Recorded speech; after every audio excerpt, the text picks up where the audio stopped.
और चलिए अब आपको बताते हैं इस वक्त की बड़ी खबर लखनऊ से, जहां रिवर फ्रंट घोटाले में सीबीआई ने पूछताछ की अनुमति मांगी है। आलोक रंजन और दीपक सिंघल से पूछताछ की अनुमति मांगी है। सपा सरकार में आलोक रंजन मुख्य सचिव थे, सपा सरकार में दीपक सिंघल थे प्रमुख सचिव सिंचाई, और दोनों पूर्व आईएएस अफसरों पर गड़बड़ियों की अनदेखी का आरोप है। सपा सरकार में रिवर फ्रंट प्रोजेक्ट की निगरानी दोनों अफसरों के पास थी। आपको बता दें कि रिवर फ्रंट घोटाले में करीब 1438 करोड़ का काम हुआ। 2017 में योगी सरकार आने पर जांच शुरू हुई थी। 30 नवंबर 2017 को सीबीआई ने मामला दर्ज किया। सपा सरकार में शिवपाल सिंह यादव सिंचाई मंत्री थे और गोमती नदी के सौंदर्यीकरण के लिए रिवर फ्रंट बनाया गया। फ्रांस की कंपनी से बिना अनुमति म्यूजिकल फव्वारे लिए गए, बिना टेंडर के कंपनियों को काम दे दिया गया था। और अब इस पूरे मामले को लेकर अब जांच होगी। देखिए बड़ी खबर आप तक पहुंचा रहे हैं, जहां सीबीआई ने पूछताछ की अनुमति मांगी है रिवर फ्रंट घोटाले में, और आलोक रंजन और दीपक सिंघल से पूछताछ की अनुमति मांगी गई है। ज्यादा जानकारी देंगे मेरे सहयोगी अनुभव, इस वक्त हमारे साथ जुड़ गए हैं। अनुभव, 2017 में जब योगी सरकार आई तब इस मामले की जांच शुरू हुई और अब जानकारी ये है कि सीबीआई ने पूछताछ की अनुमति मांगी है। क्या अपडेट है आपके पास? देखिए बिल्कुल लगातार सीबीआई इस पूरे मामले की जांच कर रही है। तमाम एफआईआर भी हुई है, इंजीनियर जो है उनमें जेल में भी हैं। लेकिन आखिर किसकी भूमिका थी, किसके कहने पे बार बार इस प्रोजेक्ट की लागत बढ़ती चली गई और बिना काम के भी भुगतान कर दिए गए, ये बहुत महत्वपूर्ण है कि आखिर कैसे ये सारी चीजें उस वक्त में। इसीलिए अब सीबीआई ने साफ तौर पर कहा है, परमिशन मांगी है, जो उस वक्त चीफ सेक्रेटरी थे आलोक रंजन रिटायर्ड आईएएस, उनसे पूछताछ के लिए, और दीपक सिंघल जो उस वक्त प्रमुख सचिव थे सिंचाई विभाग में, उनसे भी पूछताछ के लिए अनुमति मांगी है। कहीं न कहीं दीपक सिंघल शिवपाल यादव जो सिंचाई मंत्री उनके बेहद करीबी माने जाते हैं। और जाहिर सी बात है कि जब जांच का दायरा बढ़ेगा, बड़े अफसरों से पूछताछ होगी जो उस वक्त तैनात थे, जिनकी कहीं न कहीं हम कहें कि सारी भूमिका थी, कैसे पूरा प्रोजेक्ट आया, कैसे सारी चीजें हुई, तो उनसे पूछताछ में कुछ और जानकारियां सीबीआई को मिलेंगी। और हो सकता है कि आगे आने वाले दिनों में कुछ और भी बड़े लोग जो हैं उनसे भी पूछताछ सीबीआई करे। क्योंकि आप देखिए जब योगी सरकार बनी 2017 में, तो सबसे पहला अगर कोई मामला जांच के दायरे में आया तो यही रिवर फ्रंट घोटाला आया। और कल अखिलेश यादव ने तो उसी रिवर फ्रंट पर जाकर प्रेस कॉन्फ्रेंस कर सरकार को घेरा कि देखिए इतना अच्छा प्रोजेक्ट था, इसको सरकार ने रोक दिया और इस तरीके से चीजें हो रही हैं। अब जज जिस तरीके से सीबीआई के मामले की जांच में उसने तेजी लाई है। ठीक है अनुभव, देखना होगा कि अब इस पूरे मामले की जांच आगे किस तरह होती है, कौन कौन दोषी करार दिए जाते हैं। बहुत धन्यवाद आपका जानकारी देने के लिए अनुभव। तो देखिए ये पूरा मामला 1438 करोड़ के घोटाले से जुड़ा हुआ है। बिना टेंडर के कंपनियों को काम दिया गया था, ये आरोप लग रहे हैं। और अब इस पूरे मामले में सीबीआई ने जांच के लिए, पूछताछ के लिए अनुमति मांगी है। बढ़ते हैं आगे।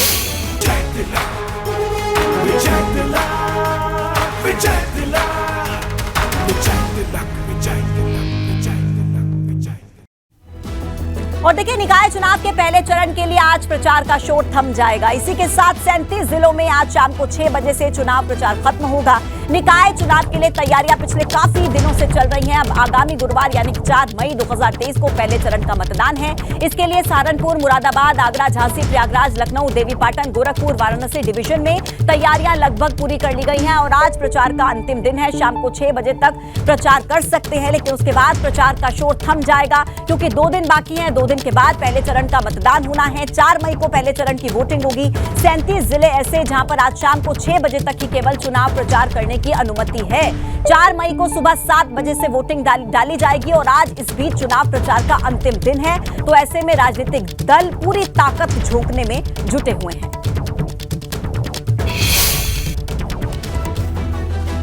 तो देखिए निकाय चुनाव के पहले चरण में प्रचार का अंतिम दिन आज, और मुख्यमंत्री योगी आदित्यनाथ का प्रयागराज दौरा रहेगा। CM Yogi Adityanath Atiq Ashraf murder case और उमेश पाल शूटआउट केस के बाद सीएम पहली बार प्रयागराज आ रहे हैं। और योगी उसी जगह के नजदीक की सभा को संबोधित करेंगे जहां पर अतीक अहमद के कब्जे से छुड़वाई गई जमीन पर यूपी सरकार गरीबों के लिए सस्ते आशियाने का निर्माण करा रही है। ये इलाका पश्चिमी विधानसभा में आता है।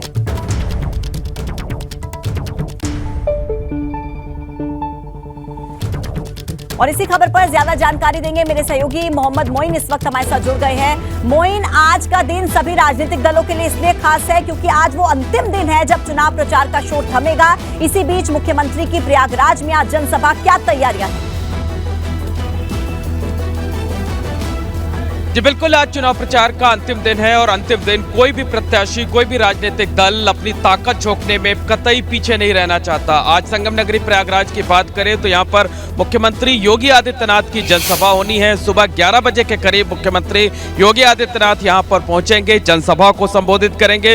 वैसे तो ये चुनावी जनसभा है, लेकिन इसके बहुत महत्वपूर्ण मायने हैं। यहाँ से जो संदेश निकलेगा वो अकेले प्रदेश ही नहीं बल्कि पूरे देश में जाएगा। दरअसल अतीक अशरफ मर्डर केस और उमेश पाल शूटआउट केस के बाद मुख्यमंत्री योगी आदित्यनाथ पहली बार यहां पर आ रहे हैं। ऐसे में जो देखने वाली बात ये होगी कि मुख्यमंत्री योगी आदित्यनाथ यहां पर क्या कुछ बोलते हैं, क्या कुछ कहते हैं कि उत्तर प्रदेश में माफिया राज पर जिस तरह से अंकुश लग रहा है, जिस तरीके से कानून व्यवस्था काबू में आ रही है, जिस तरीके से कानून का राज कायम हो रहा है, उसे लेकर मुख्यमंत्री योगी आदित्यनाथ क्या कुछ कहते हैं। तो यहाँ की तैयारियां हम आपको दिखा रहे हैं। देखिए किस तरीके से जो सुरक्षा के लोग हैं उन्होंने इस जगह को अपने कब्जे में ले लिया है, अपने घेरे में ले लिया है। तकरीबन 20,000 लोगों के यहाँ बैठने का इंतजाम किया गया है, कुर्सियां लगाई गई हैं। कल शाम को यहाँ पर तूफान आया था, तेज बारिश हुई थी, उसकी वजह से व्यवस्थाएं प्रभावित हो गई थी, लेकिन रात भर युद्ध स्तर पर काम किया गया और उसके बाद अब देखिए ये जगह जो है वो जनसभा के लायक हो गया है। तो आज मौसम खुला है,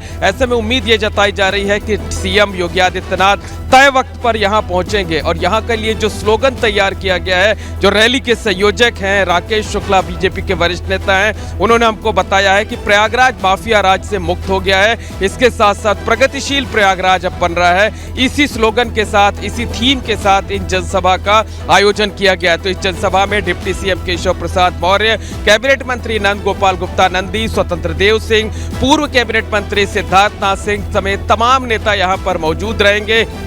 सीएम योगी आदित्यनाथ यहां पर पार्टी उम्मीदवारों के लिए वोट मांगेंगे और इस जिस जगह पर यह जनसभा का आयोजन किया जा रहा है वो प्रयागराज की पश्चिमी विधानसभा सीट में आती है। ये वही सीट है जहां से बाहुबली अतीक अहमद 5 बार विधायक रहा है, लगातार विधायक चुना गया था। एक बार उसका भाई अशरफ यहीं से विधायक चुना गया है। इसके साथ साथ ये जो हमारे बाईं तरफ की जगह आप देख रहे हैं, यहीं पर मुख्यमंत्री योगी आदित्यनाथ का ड्रीम प्रोजेक्ट चल रहा है, यानी माफिया अतीक अहमद के कब्जे से खाली कराई गई जमीन पर गरीबों के लिए सस्ता आशियाना बनाया जा रहा है। सिर्फ 3.5 लाख रुपए कीमत में 2 कमरों का फ्लैट दिया जा रहा है। तो समझा जा सकता है कि अतीक अशरफ मर्डर केस के बाद मुख्यमंत्री योगी आदित्यनाथ का प्रयागराज का ये पहला कार्यक्रम है। क्या बातें रखते हैं, क्या कुछ कहते हैं, ये देखना बेहद अहम होगा। तैयारियां हम देख रहे हैं, लग रहा है तैयारियां देखकर कि तैयारियां माकूल है। अब देखना होगा कि मुख्यमंत्री तय समय पर यहाँ पर पहुंचते हैं और किस तरीके से संबोधित करते हैं। धन्यवाद आपका मोइन जानकारी देने के लिए। तो प्रयागराज में आज मुख्यमंत्री की जनसभा होगी, लेकिन प्रयागराज में किस किस के बीच में ये लड़ाई है चुनावी, वो आपको प्रत्याशियों के नामों के जरिए हम बताते हैं। गणेश केसरवानी है भाजपा से मेयर प्रत्याशी, अजय श्रीवास्तव है सपा से मेयर प्रत्याशी, प्रभाशंकर मिश्रा है कांग्रेस के मेयर प्रत्याशी और सईद अहमद है बसपा के मेयर प्रत्याशी। तो देखिए जो मुख्य लड़ाई है वो प्रयागराज मेयर प्रत्याशियों के चेहरे के साथ, नाम के साथ हम आपको दिखा रहे हैं। इनके बीच ये मुख्य लड़ाई मानी जा रही है प्रयागराज में। और आज देखिए महत्वपूर्ण दिन इसलिए हो जाता है क्योंकि आज चुनाव प्रचार का अंतिम दिन है। सभी पार्टियों की कोशिश यही होगी कि अंतिम दिन में पूरी ताकत झोंक दी जाए और इसी बीच मुख्यमंत्री भी आज प्रयागराज में पहुंचेंगे। आगे बढ़ेंगे जहां प्रचार के अंतिम दिन अखिलेश यादव भी दिखाएंगे दम। अखिलेश यादव का सहारनपुर में रोड शो होगा। मेयर प्रत्याशी नूर हसन मलिक के समर्थन में रोड शो करेंगे। लखनऊ में भी आज अखिलेश यादव रोड शो करेंगे और जनसभा को संबोधित करेंगे। तो देखिए प्रचार के अंतिम दिन अखिलेश यादव का भी रोड शो होगा और सहारनपुर में ये रोड शो होगा। बीते कल आपने देखा कि लखनऊ में मेट्रो में चुनाव प्रचार करते अखिलेश यादव नजर आए थे और आज सहारनपुर में अखिलेश यादव का रोड शो होगा। प्रचार का अंतिम दिन और अंतिम दिन सभी राजनीतिक दल अपनी पूरी ताकत झोंकने में जुटे हुए हैं। अखिलेश यादव का आज सहारनपुर में रोड शो है, जनसभा है। और आपको बता दें कि आज लगातार आप देखेंगे कि किस तरीके से राजनीतिक दल चुनाव प्रचार करते हुए प्रचार के अंतिम दिन नजर आएंगे और पल पल का अपडेट एबीपी गंगा आपको दिखाएगा। रणभूमि से लाइव तस्वीरें हम आपको बताएंगे, दिखाएंगे। रामपुर निकाय चुनाव प्रचार में आजम खां का विरोधियों पर फिर से एक बार वार। बेटी पढ़ाओ बेटी बचाओ कहने वाले स्कूल नहीं चलाने देते। आजम खां ने कहा सरकार चलाए रामपुर पब्लिक स्कूल। और साथ ही साथ हम सारे स्कूल आपको देते हैं, अपना दिल बड़ा करो। आजम खां का ये भी बयान, हमारे बच्चों के हाथ में कलम दो, चाकू मत दो। ये आजम खां का बयान है। देखिए, उन्होंने बेटी बचाओ बेटी पढ़ाओ को लेकर के एक बार फिर से निशाना साधा है। बेटी बचाओ बेटी पढ़ाओ कहने वाले स्कूल तक नहीं चलाने देते हैं। कहा कि सरकार रामपुर पब्लिक स्कूल चलाए, हम सारे स्कूल आपको देते हैं, आप अपना दिल बड़ा कीजिए, हमारे बच्चों के हाथों में कलम दीजिए, चाकू मत दीजिए। ये बयान आजम खां की तरफ से दिया गया। अफसोस ये है कि मोहम्मद अली जौहर के दरवाजे पर यूनिवर्सिटी के पुलिस का पहरा है।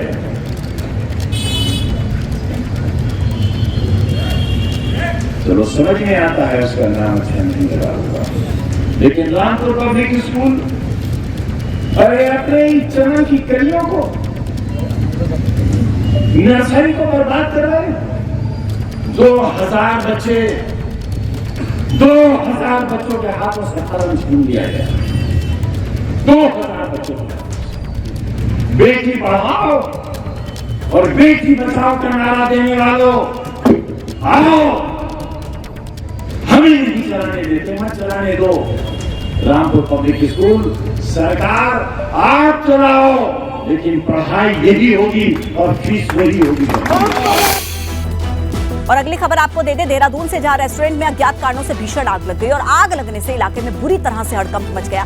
फायर ब्रिगेड की कई गाड़ियों ने आग पर हालांकि काबू पा लिया है, लेकिन लाखों का सामान जलकर खाक हो चुका था। देहरादून के घंटाघर स्थित एक रेस्टोरेंट का ये पूरा मामला है, जहां रेस्टोरेंट में अज्ञात कारणों की वजह से आग लग गई और पूरे इलाके में सनसनी फैल गई। देखिए, फायर ब्रिगेड की टीमें मौके पर पहुंची, आग पर काबू पाने की कोशिश की गई। कई गाड़ियों ने आग पर काबू पाया। कड़ी मशक्कत के बाद आग लगने से पूरे इलाके में हड़कंप का माहौल और साथ ही साथ लाखों रुपए का नुकसान भी हो चुका है। एक्सक्लूसिव तस्वीरें इस वक्त आपको दिखा रहे हैं, देहरादून के उसी रेस्टोरेंट की एक्सक्लूसिव तस्वीरें हैं, जहां पर बिना अभी तक जांच इसकी सामने आएगी जब होगी कि किन कारणों से आग लगी है, लेकिन अब तक क्लियर नहीं हो पाया है।